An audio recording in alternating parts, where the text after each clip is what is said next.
diversity, equity, and inclusion speaker, coach, advisor. I spend quite a bit of time working with CEOs and their C-suite leaders to help them to advance their DE&I goals. So I've been doing this work for over 20 years. Oh, wow. And so I've been in here for a long time. Started in EEO compliance. I was an investigator. And I, of course, investigated many corporations and other agencies around workplace discrimination and sexual harassment. So I did that for, several years. And after about a decade of that, decided that this work around DE&I, of course, at the time that I started, it was just diversity and inclusion.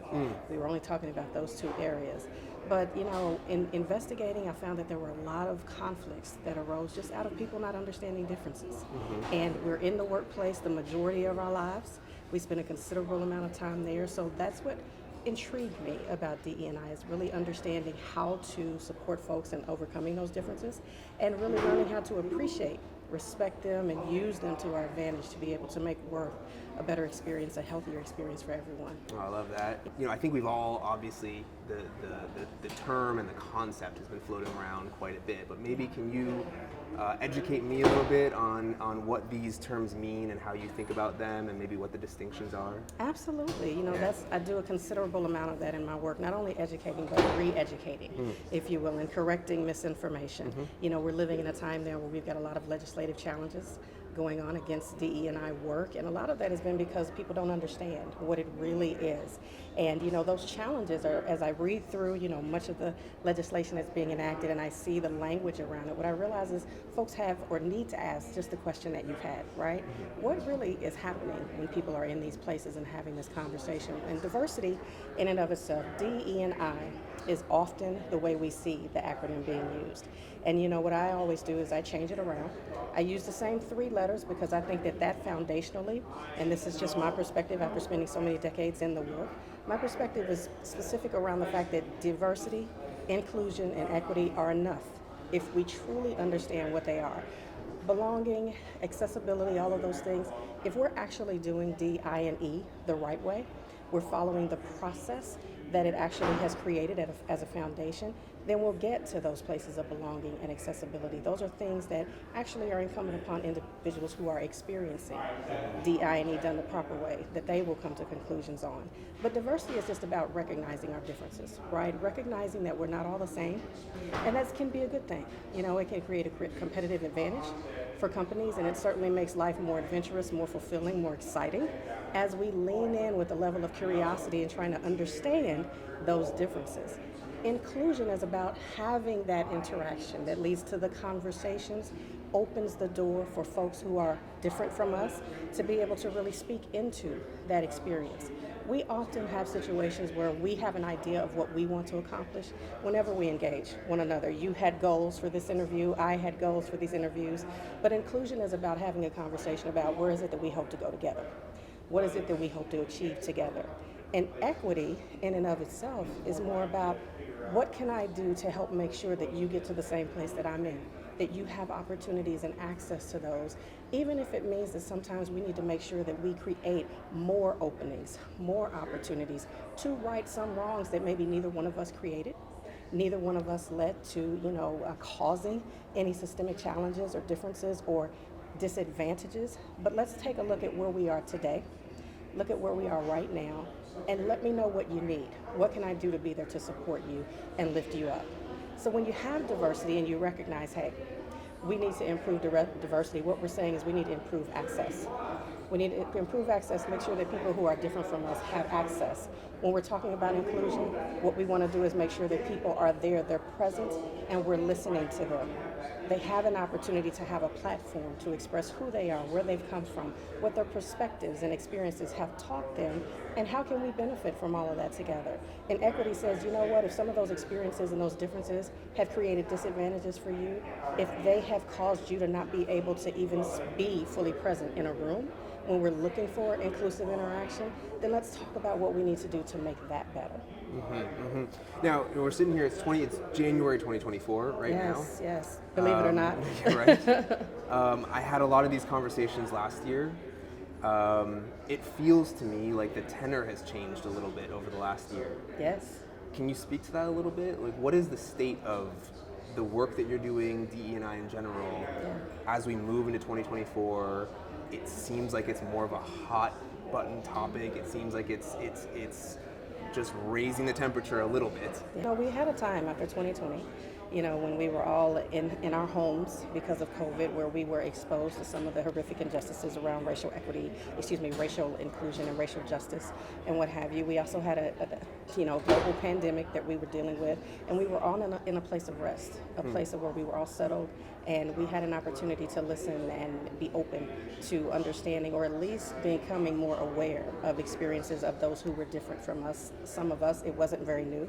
You know, these are things that we've observed and just been waiting for folks to hear, understand, and really believe, you know, the experiences that Black people in particular in this country have been having. Well, we had a lot of movement around that, and for the first time, this was no longer a taboo subject. People were able to talk about it in ways that they never had before, and I have to say that in all of my years of doing this work, there were times when I was led to tears, because those of us who do this work, we are often asked the question of, do you think things will ever get better?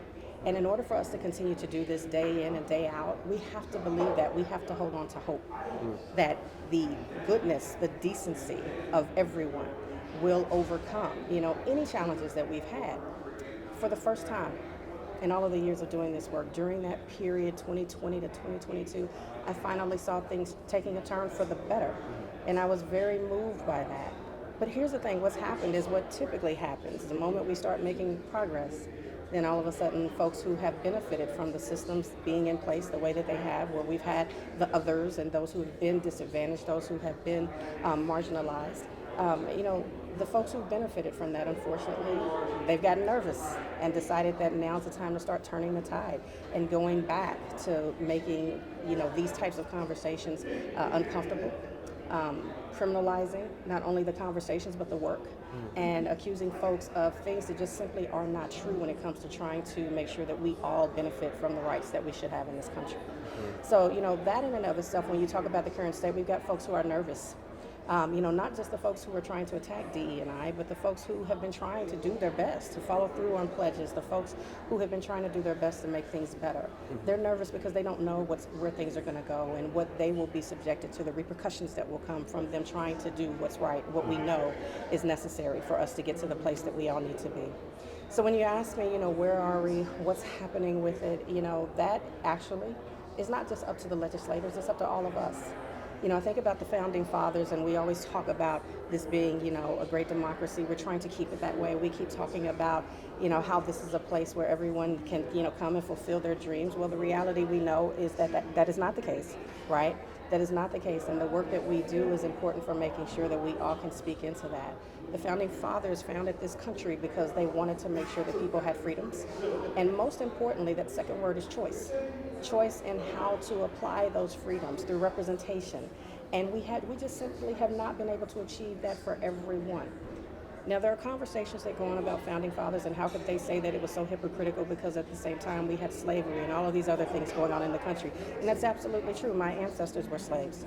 But I think that, you know, those particular founding fathers, they were victims of their experience. You know, we all have limited knowledge and understanding based on what we have experienced. And their understanding of humanity was limited at that time. But one of my favorite movies is With Honors. It's a movie that stars Brendan Fraser, Joe Pesci. And Joe Pesci is an individual who does not have a home. He's living in the basement of Harvard University, and while Brendan Fraser and his friends are going through their studies. And they encounter Joe Pesci, and through understanding his challenges, it begins to change their perspective because they're engaging someone who they otherwise would have looked down upon or ignored. I won't tell the movie because I think it's something that would be great for everyone to see, but there's a particular scene in the movie where they're sitting in a law class and the professor asks the question, you know, what is the genius of the Constitution? And no one of the students can really come up with an answer, and, you know, this professor keeps saying negative things towards Joe Pesci's character because he has assumptions about who he is, what kind of person he is. And Joe Pesci gets up to leave the class, walk out of the classroom because he's tired of being put down by this professor. And on his way out, he says to the professor, you know, you didn't want to give me an opportunity to speak. You've made assumptions about me, but let me tell you what the genius of the Constitution was. The genius of the Constitution was that it could be changed. The Founding Fathers recognized that they did not have all of the answers. They knew they had a concept that could be wonderful if fully achieved. but they also knew that they did not have the answers by themselves in the place and the space that they were in. So they left it open for those of us who came behind them to be able to make the necessary changes to accommodate our evolution as a country. That is where we are right now. We're in a place to where we have to decide what kind of country we want. And this work around DE&I can help us to get there. If we all recognize our individual freedoms, our individual choice, to be able to talk about those things that DE&I are really about, which is just bringing us all together, unifying us in the workspace so that we can accomplish both our personal and organizational goals, and do so in a way that's healthy and nurturing for all of us, while we all exercise the truth of who we are without any reserve. That's a beautiful anecdote. I really like that. Maybe so. If we just pretend for a second, I'm a CEO. Sure. We'll pretend of a large, important company, and you're working with me. Yes. And I'm trying to understand the value of a shift in my mindset towards having a more equitable, a more diverse, inclusive organization. And my perspective is that meritocracy is the only thing that matters, and it shouldn't be, and I'm putting you on the spot a little bit here, but this is what I do. It's okay. What would you say to that person? How do you address that topic, and have those two worlds kind of blend so that, because I'm going to pause there and I'm going to let you answer actually. Sure. Yeah. Well, for many of the CEOs that I work with, I end up, doing quite a bit of coaching for them, both personal and professional coaching. And there's no doubt that many of the CEOs, their priorities are focused around the business. They want to see the business succeed, right? They want the business to be profitable. Otherwise, the business won't be around long.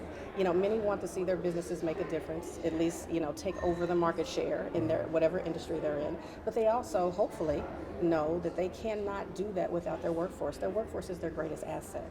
So the conversations that I have with a lot of leaders is, we understand the business side of things. We can talk about the business case for DE&I forever and a day. We've done that for some time. But I also talk with them about, what type of legacy would you like to leave? When you think about the legacy that you have, do you want a legacy that says, my business was successful no matter the cost? Do you want the kind of legacy where people who trusted you to lead them into achieving whatever goals you had put in place for your organization? Do you want to leave behind, a legacy of hurt, harm?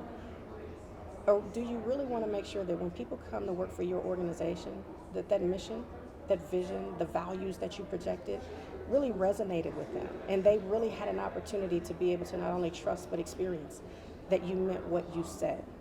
I think often, CEOs are super busy. I'm one myself. We barely have time, right, to sit around and think about the day-to-day. We're so busy being focused on the vision for the organization and knowing that we've got to get us there. So we often put in place leaders around us who can do things like help to manage the workforce, who can manage our operations, manage finances. But the reality is that every CEO today has to understand that they are the representative of their organization, not just for the customer base, not just for your peers in the industry, but also for your workforce. And there is a huge level of responsibility, especially nowadays, because the expectations, the needs of the workforce have shifted so much. Throughout the generations, we've gotten to a place where the workforce doesn't just see work as a means to an end. They see it as an opportunity to basically share an extension of who they are. They want to work for organizations where they see themselves reflected in the values, but most importantly, they want those organizations to tell the truth. So when it comes to getting to this place of having trust, we have to understand that as CEOs, it's not just enough for us to say we want our workforce to trust us and the organization. We have to exercise the behaviors that are necessary for folks to begin to choose to build that trust in us. And when you're working with that person, what is success? Well, how do you know you've succeeded? What does that look like to you? Is there data? Is it just qualitative? How do you land on it? Well, it depends. And hopefully they're setting goals. We're talking about setting goals for them personally around their leadership. We're also talking about setting goals around their organization. So with organizations, typically we're here at a talent acquisition conference, right? Obviously they want to make sure that people come into the organization and stay. They want to reduce turnover. They want to reduce grievances. They want to make sure that folks aren't missing work because they're under so much adversity. They're not dealing with so many different conflicts that they're deciding not to come into work. Right? They want to get absentee levels down. They also want production to go up. They want people that they hire and pay a salary to come in and do their work, and they want the company to be successful. So we set goals around all of those areas.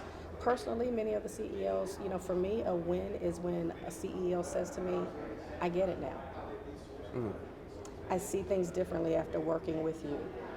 And my goal for them is not to go in and tell them you're wrong. You've done everything, horribly, and let me fix you. My goal is not to fix any CEO that I'm working with. My goal is to go in and have an honest conversation with them about their reality, their experiences, what it is how they live, and how it informs the decisions that they make, not only for themselves, but for their organization. My goal is to help them to be able to see and recognize that our lack of knowledge or even our mistakes does not make us a bad person. The goal is to get to that place to where we recognize and are okay saying, you know what, I don't have all of the answers. Because often what's happened in traditional leadership models, a lot of leaders expect that they are supposed to have all of the answers, and if they don't, they're weak or ineffective. But that's not the case. DE&I says we recognize the value inherent in every individual, and that when we're working on things, collaboration, teamwork, those actually help get us to the goal. And true visionaries understand that we can have these lofty and projective goals, these visions that we want to accomplish. But if the folks who trust us to lead them there, if they don't see themselves in it, if we don't engage them, they don't have an opportunity to buy into that, then it's just not going to work. We won't get there. And we have enough stresses as leaders in organizations that we need to deal with, engaging our folks and having conversations and developing partnerships that help us to, make sure that we reach things along the way, having a much better experience. It's helpful for all of us. Last question for you. Absolutely. Let's imagine that there's an open-minded skeptic that's watching this. That is willing to consider and is very open to the ideas of a more diverse and maybe even recognizes that there's competitive advantages to a more diverse workforce. What is the headline? What is the thing that if you could leave them with one kind of key message that is the distillation of the work that you're doing? Because we've talked about a lot of things here and a lot of kind of values and potential value for both a leader and an organization from kind of acknowledging and accepting a path where they're focused on diversity and focused on inclusion. But if you distill it all the way down, what is the core concept, the core idea that you would leave that person with that is going to help them continue on their journey of understanding your perspective and what you're trying to help the CEOs that you work with understand? Absolutely, and if it's okay, I'd like to share with you, one for the C-suite, CEOs and the leaders, as well as one for that person who goes in every day trying to work their job. For the leaders, I would just say, remember, you can't do it alone. You cannot do it alone. And when we're talking about leadership and being effective and smart leaders, they always recognize that they have limitations. And as individuals, again, being aware of those limitations and understanding that it's okay is a good thing. And that's how you make the decision to find people who are smarter than you in other areas, and you surround yourself with them. History has shown the most successful leaders have been able to do that. So again, you can't do it alone. For the person who goes into work every day and says, yeah, that all sounds great and dandy, but it's not going to happen in my organization, and I just want to get my paycheck. For them, that's okay if you just want to get your paycheck. What we want to do is make sure that you don't have any barriers that stand in your way, and that you're able to go in and, again, have healthy interaction and engagement with your colleagues. You deserve it, and so do they. I love that. Well, Michele, I really appreciate you taking a minute to talk to me. I will see you around the conference. Thank you again for taking the time. Absolutely, Jeremy. Thank you. You. Appreciate it.